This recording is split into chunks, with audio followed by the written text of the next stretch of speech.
It's not, oh God. And these people fucking hate me too. I don't want them to hate me. I just want them to stop getting in the way. Okay? I want them to stop getting in the way of progress.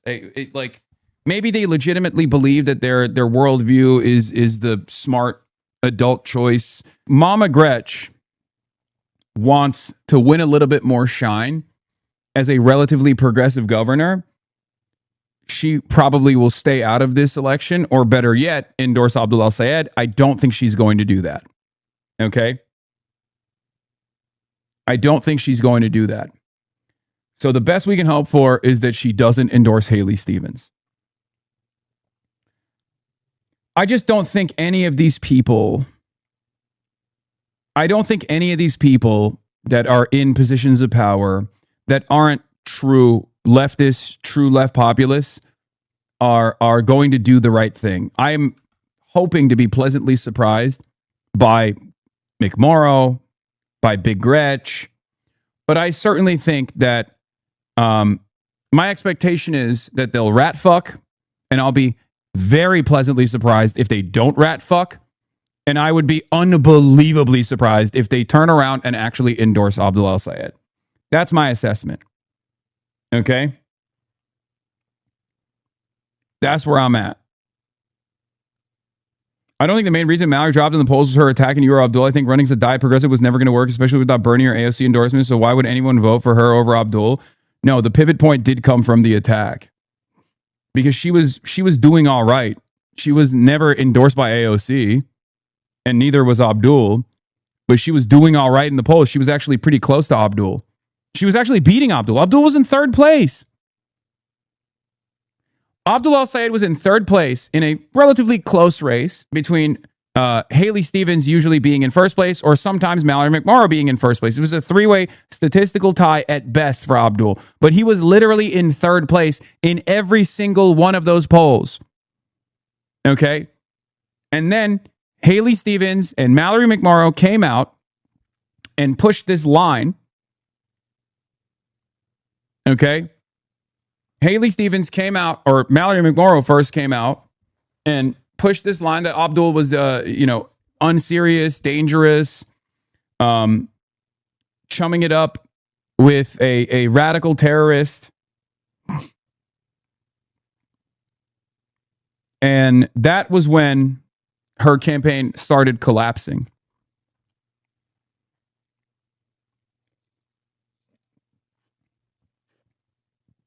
You can literally see it.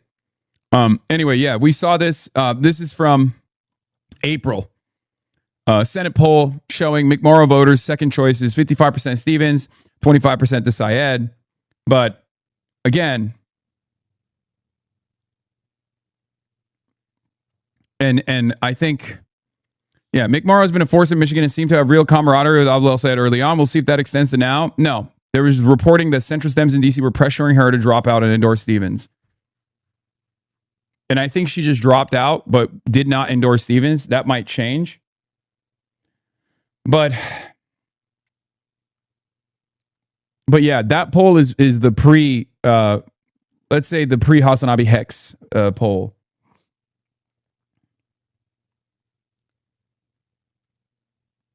At what point does the AIPAC machine move on from Stevens to focus on in the general? Is there really that much belief in Stevens? Right now, the AIPAC machine is not trying to get Stevens elected because the AIPAC machine doesn't care. The AIPAC doesn't care if Haley Stevens is the candidate or if it's Mike Rogers. They just want the pro-Israel person to win. So what they're doing right now is putting a quote-unquote progressive spin or a Democrat spin on the attacks. That's why they don't mind wasting away $30 million on the race for Haley Stevens. They just don't want Abdul to win the primary. But if Abdul wins the primary, then all of that money that they spent is not actually going to be a waste at all. One might think, oh, well, from AIPAC's position, they just backed the wrong horse, like Haley Stevens lost. That's not a waste at all from their perspective because they're agnostic to party affiliation. As a matter of fact, most of the major donors on AIPAC's side are actually right-wingers. They're like Trump voters. They're super right-wing, right? But they are right-wing, but they only care about one issue. They care about Israel. So the negative attack ads that they're positioning right now can be utilized by Mike Rogers in the general. And Mike Rogers can say, see, even Democrats didn't trust you. You should vote for me instead. It's not going to work because obviously people are unbelievably polarized and they hate Donald Trump. They want to punish Donald Trump. They want to hold Trump accountable. They know that the way to do that is by a Senate majority, which is why we're predicting a blue wave year.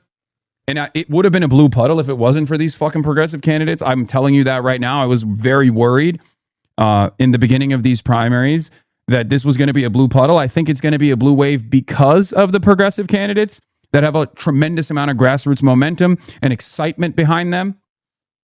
Right?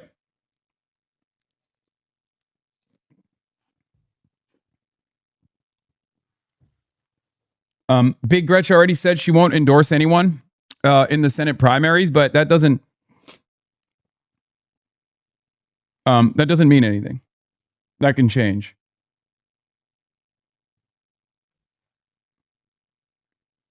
Can you explain rat fucking? Dude, what? Rat fucking is just like trying to shank someone, okay? Trying to ruin someone's chances. How is that? Are you fucking serious? Like, you don't understand the simplest of all concepts? It's right there, man. Are you 12?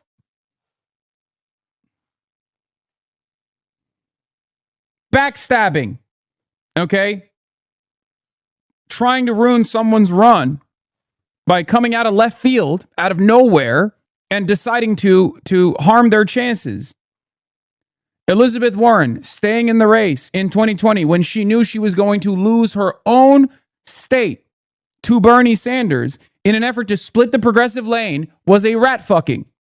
Okay? That's what it was.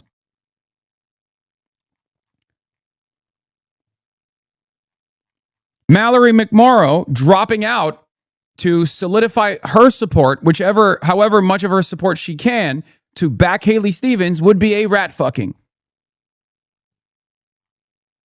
Sometimes you guys can just Google things, okay? You don't have to ask me everything. I'm not your one-stop shop for Google. Yeah, Barack Obama calling all the centrist Dems in 2020 to solidify support as they saw Bernie Sanders rising through the primaries was a rat fucking. They all dropped out piece by piece and endorsed Joe Biden.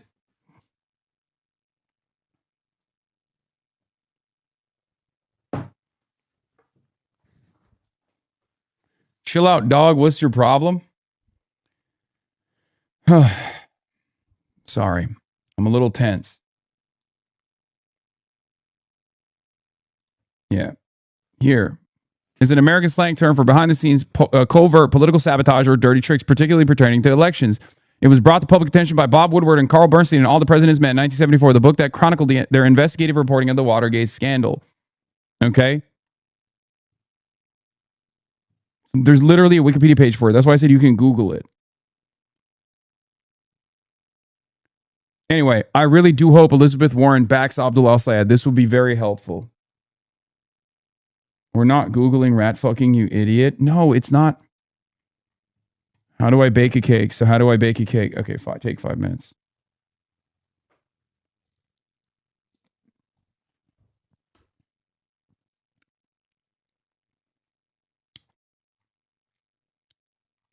Yes, rat fucking has a very specific meaning to politics. But yeah. It's not that crazy, or not as crazy as Republican House Speaker Mike Johnson wants you to think it is. That is the message in a new ad running throughout this July 4th weekend from the Progressive Change Campaign Committee. It is a political action committee that identifies itself as a million-member. Yeah, the Progressive Change, the PCCC also is low-key a rat fucker. Adam Green actually was a big Warrenite, a big Warren endorser. They also cooked Bernie at the time, and now they're kind of taking credit over the DSA plank, the DSA policy platform, to make it seem as though, you know, Mike Johnson is talking about Peace CCC.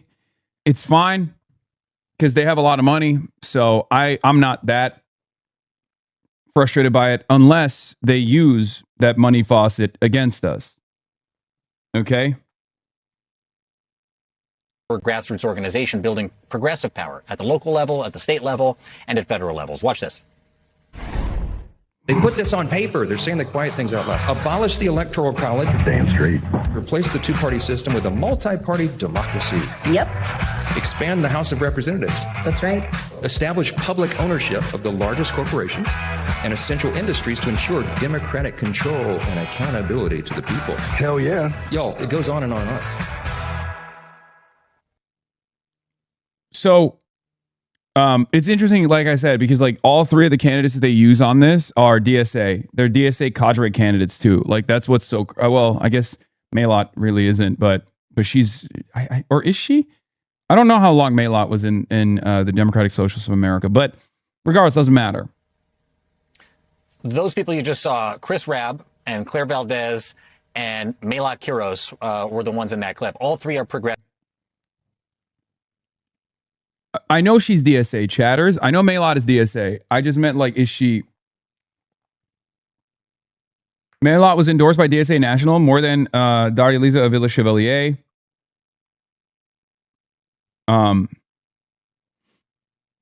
Anyway, it doesn't matter. They're all DSA. They're all we had Quiros straight on the up show, DSA candidates. last week, and all three just won their primaries. Their point? That these are not crazy ideas. They are winning messages. She's been around, but she's not cadre. Like Claire Valdez is longtime DSA. Zohran Mamdani is longtime DSA. There's a difference. There's a difference between like a cadre candidate versus someone who is a member who is a candidate versus someone who is endorsed by the DSA. For some of the local DSA chapters, they don't even demand that you be a member to get endorsed. They don't even demand you be a socialist to get endorsed. Some chapters, like San Francisco, won't endorse anyone unless they are at least openly a socialist or running as a socialist, which I don't think is bad. I mean, these are different strokes for different folks.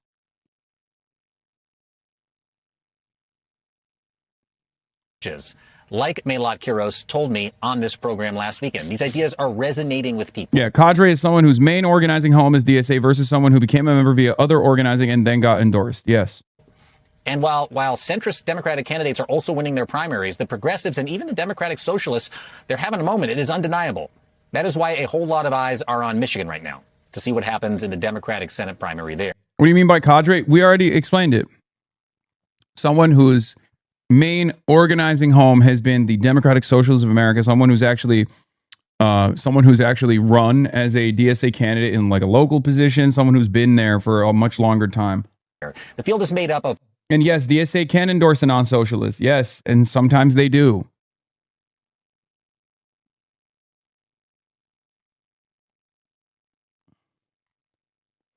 Are people just fucking with me today? Now they're just like, can you Google, can someone Google cadre, please? Can you explain to us? Can you explain to chat what rat fucking is again? There's just... What is happening? Is this ChatGPT time? Is that what it is? What the fuck's going on?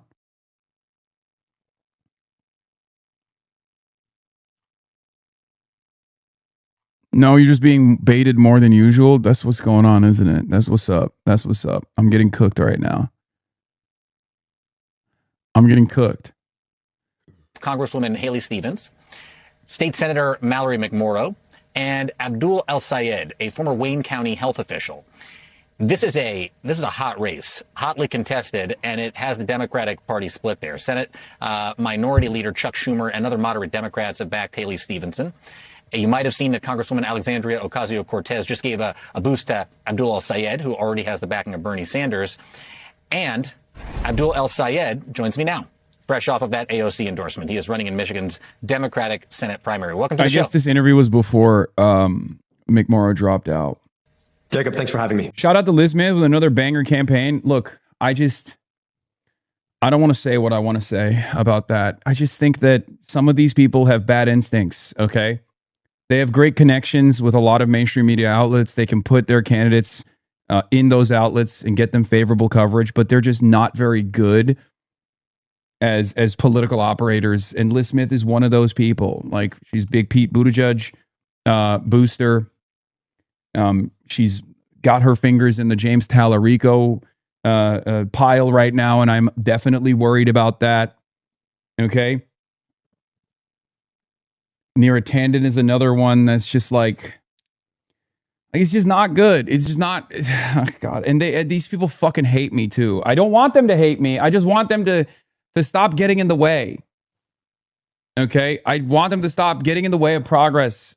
Like, maybe they legitimately believe that their worldview is the smart adult choice, or maybe they're just backed by corporate entities, and that's the reason why they just like constantly get their candidates to run in this like very weird, very careful way that comes across as insincere for many voters. But it's just, come on, please. We can't. I want to defeat the Republican Party. I want to defeat Republicans. I want to make sure that no one ever wants to vote for a Republican ever again. Okay.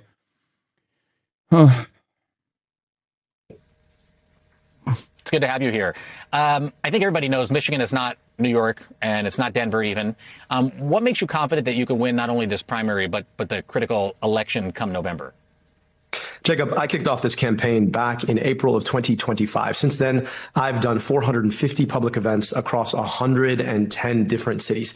I could be in a living room in Lansing. I can be in a town hall in Detroit, a church in Escanaba, a VFW hall in Manistee. No matter where I go, people say the same thing. It just shouldn't be this hard. It shouldn't be this hard to afford my groceries. Shouldn't be this hard to pay my rent or believe I could ever own a home. Shouldn't be this hard to see a doctor. Shouldn't be this hard to pay my taxes and know that that money is going to be spent on me or my kids instead of dropping bombs on somebody else and their kids. That is the same frustration I think we're hearing echoing up and down the country right now. And they want politicians who aren't focused more on the direction of a political party and focused more on whether or not they're going to be able to afford their lives. That is true in Michigan. It's true in Colorado. It's true in New York. And I think we're seeing a lot of movement right now because politicians that are actually paying attention to the lives of the constituents they want to serve are succeeding. Yeah, that they are. And you just picked up this endorsement from, as I mentioned, Congresswoman Alexandria Ocasio-Cortez. It's her first time in this primary cycle weighing in to a contested Senate election. What's your hope that her endorsement will do for you? Well, this is somebody who's been leading at the forefront of the fight to get money out of politics, put money in your pocket, and pass Medicare for all. That is what I'm running to do here in Michigan. Given her leadership as a strong, capable leader, and the fact that she has established what it looks like for a generation to talk through and connect across a number of different generations, what she represents, I think, is true to the ideals that Michiganders want to see, and also what is expressed. She's speaking to the frustrations that I'm hearing up and down my state. And so we're trying to build a movement where we get money out of politics, put money in your pocket, pass Medicare for all. A lot of people want to say, oh, is this far left, or where does this stand on some ideological spectrum? But most Michiganders aren't asking about an ideological spectrum. They're asking, how am I going to afford gas to get to work? And is that job going to be there for me tomorrow and tomorrow again? Can I get health care if I get sick? And the answer, unfortunately, for too many people is no. And we're leading a movement to try and address that by getting money out of politics, so our politics can finally be of the people, by the people, and for the people again. We're seeing one of the first negative ads come out against you, and this happened in Colorado, too. I talked to Mila Kuros about this last weekend. This ad is from the United Democracy Project. It's a Washington, D.C.-based group that is aligned with AIPAC, and it accuses you of, quote, I want to make sure I get this right, a long history of disrespecting women. But the Detroit Free Press calls the accusations unpersuasive. What's your response to this ad that's airing on Michigan Airwaves right now? You know, when they can't beat you on the fundamentals, they don't want to have a policy debate. What they do is they attack your character. I know what my leadership has been for folks across our state. You know, I've been in public service here for 10 years. People know my record. But the big question here is, why does an organization that wants to send our money abroad to go and drop bombs on women and children, to back a genocidal foreign government, why are they attacking me? Well, because they know that I want to keep our money here to invest in women's health here and childcare here. And they know that they can't beat us on the fundamentals of the debate. They know that their position is fundamentally unpopular, but they have tens of millions of dollars to spend. They've already spent $30 million in this race to beat me. They realized that they couldn't beat me by just pushing up their chosen candidate. And so now they're trying to attack my character. But Michiganders know better. They know who I am. I've been in public service here for a while. My work has been about serving women and children. And so We'll never support any candidate who proudly campaigns with Hasan Piker ever. Dude, that's so crazy to me. You are cattle. You have cucked yourself for no reason. I don't understand how you make a decision off of a fucking Twitch streamer like this. I like,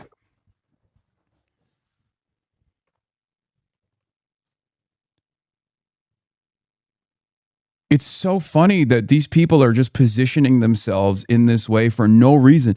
You don't have to make an enemy out of me. You don't have to bring me up at all. You don't have to openly admit that your motivation here is a deep desire to hate on a fucking Twitch streamer. It's so stupid. I don't understand it. I would never be like, I will never support any candidate who proudly campaigns with Shannon Watts. You know what I mean? Like, that's, you want to know why I would never say that? Because it's fucking stupid. That's a stupid thing to say.